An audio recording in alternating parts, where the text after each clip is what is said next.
वर्णिवेशरमणीय दर्शनं मन्दहासरुचिराननाम्बुजं पूजितं सुरनरोत्तमैर्मुदा धर्मनन्दनमहं विचिन्ते। असतो मा खड्गमय तमसो मा ज्योतिर्गमय मृत्युर्मा अमृतं गमय। ओम शांति शांति शांति। अस्मद्गुरुसमारम्भां नाथयामुनमध्यमां लक्ष्मीवल्लभपर्यन्तां वंदे गुरु परंपरा। આજની જ્ઞાન સભાની અંદર પધારનારા બધા જ ભગવદ્ ભક્તોને વેદાંતાચાર્ય, પુરાણ ઇતિહાસાચાર્ય, એમએ ફિલોસોફી શાસ્ત્રી રાકેશભાઈના હેતપૂર્વક જય સ્વામિનારાયણ। ભક્તો, આજની આ જ્ઞાન સભાની અંદર આપણે બધા ભગવાન સ્વામિનારાયણે કહેલા ગધડા પ્રથમના 71મા વચનામૃતમાં આવતા શબ્દો ભગવાન જીવના કલ્યાણને અર્થે જ્યારે મૂર્તિ ધારણ કરે છે ત્યારે પોતાનો જે અક્ષરધામ તે સહિત બતાવે છે। આ વચનોનો ખુલાસો શ્રવણ કરશું, કારણ કે કેટલાક અજ્ઞાની અણસમજુઓ આ વચનોનો ગલત અર્થ લગાવે છે અને એને લઈને કેટલાય મુમુક્ષુજન દિગ્ભ્રમ થઈ જાય છે। તો આજે આપણે આ ગધડા પ્રથમના 71મા વચનામૃતમાં આ જે શબ્દ આવે છે તેનો ખુલાસો શ્રવણ કરશું। તો બધા જ શ્રોતાગણો એકાગ્ર મને કરીને આ પ્રવચન શ્રવણ કરે અને એને આત્મસાત કરી લે તો ઉદ્ધવ સંપ્રદાયના માન્ય પ્રબંધોની અંદર અક્ષર બ્રહ્મધામનું વર્ણન આવે છે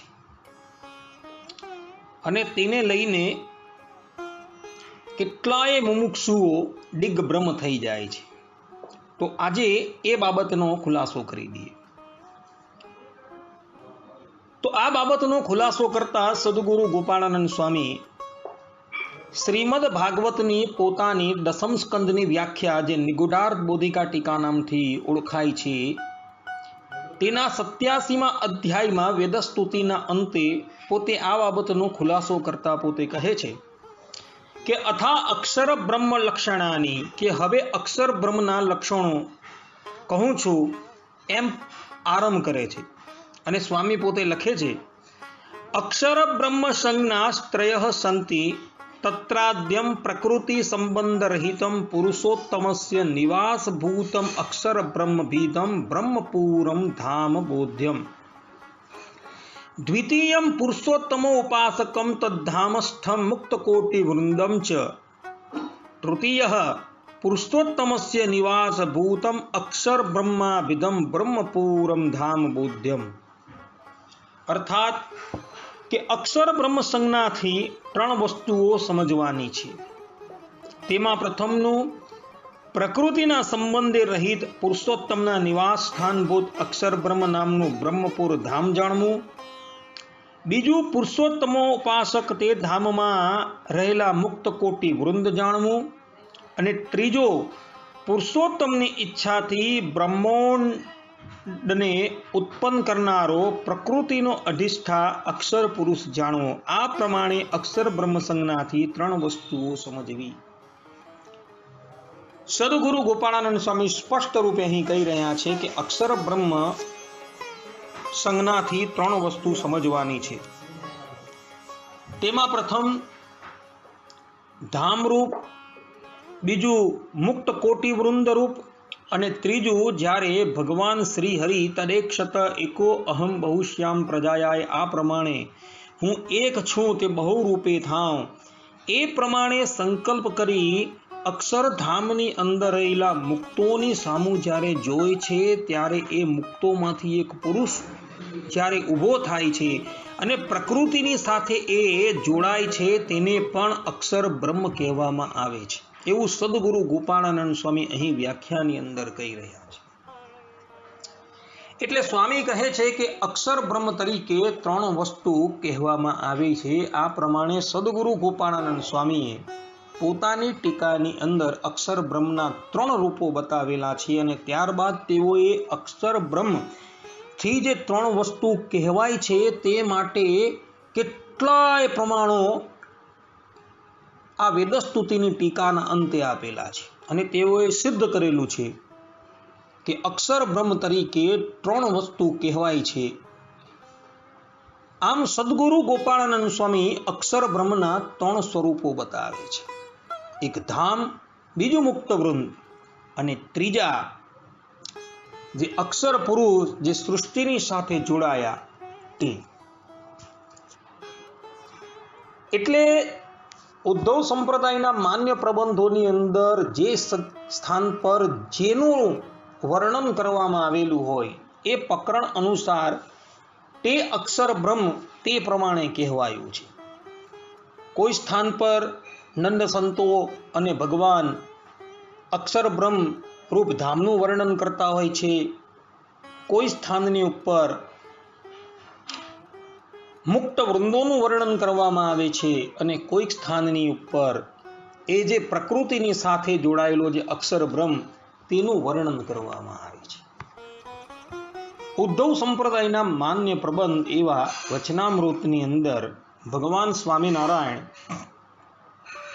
પ્રથમના 71મા વચનામૃતની અંદર પોતે કહે છે કે ભગવાન જીવના કલ્યાણને અર્થે જ્યારે મૂર્તિ ધારણ કરે છે ત્યારે પોતાનું જે અક્ષરધામ અને ચૈતન્ય મૂર્તિ એવા જે પાર્ષદ અને પોતાના જે સર્વે ઐશ્વર્ય તે સહિત જ પધારે છે.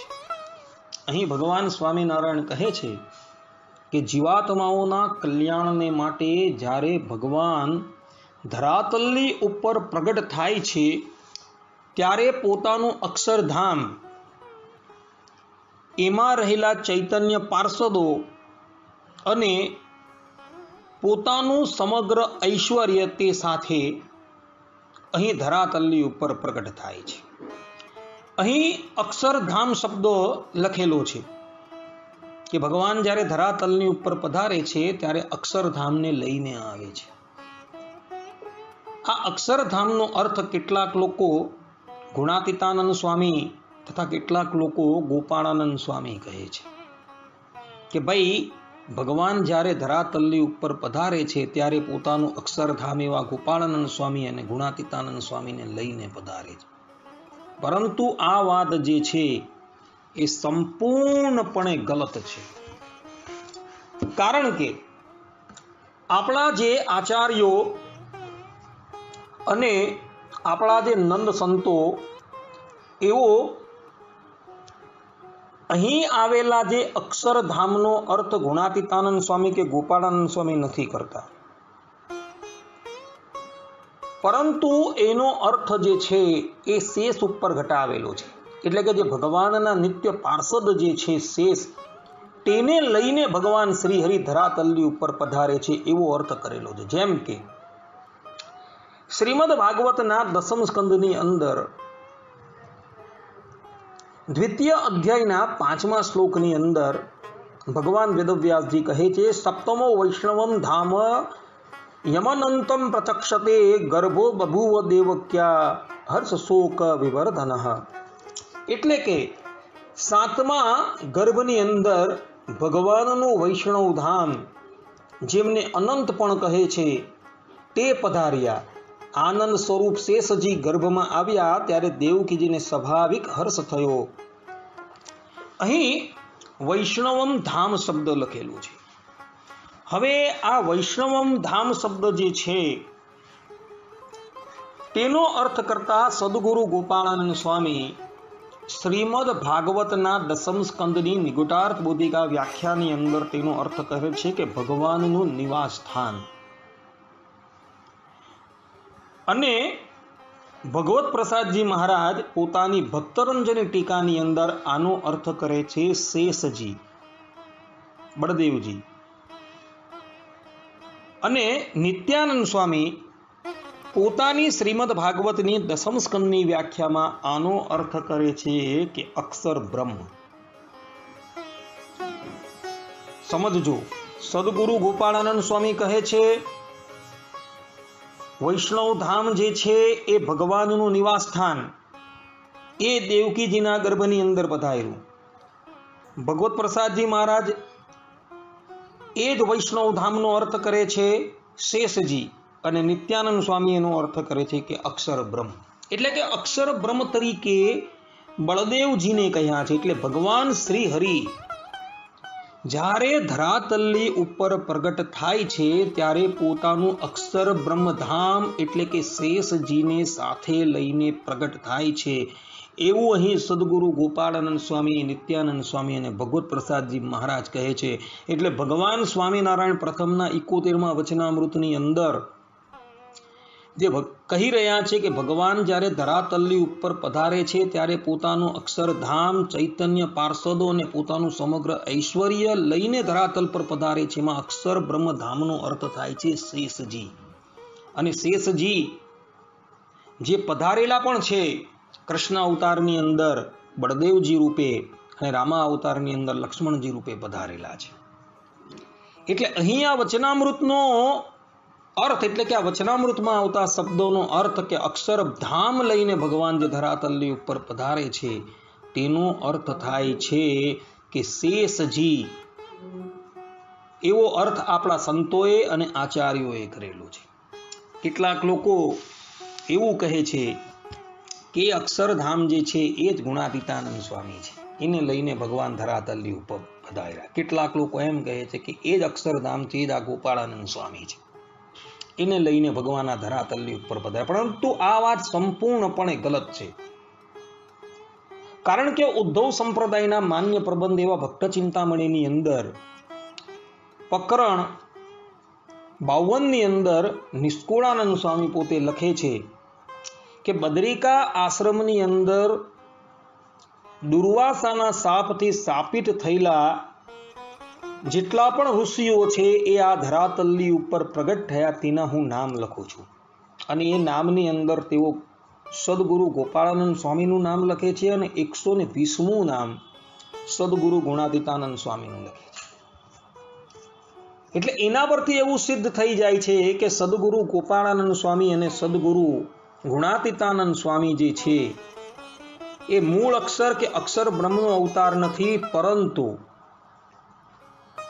દુર્વાસાના શાપથી શાપિત થયેલા કોઈ ઋષિઓમાંના જ તેઓ કોઈક હતા, એવું નિષ્કુળાનંદ સ્વામી ના વાક્યોથી સિદ્ધ થઈ જાય છે. અને આ ભક્ત ચિંતામણી ગ્રંથ જે છે જેના એક એક પ્રકરણ, એક એક ચોપાઈ ભગવાન સ્વામિનારાયણે વાંચીને માન્ય કરેલી હોવાથી એ પરમ પ્રસાદીની છે.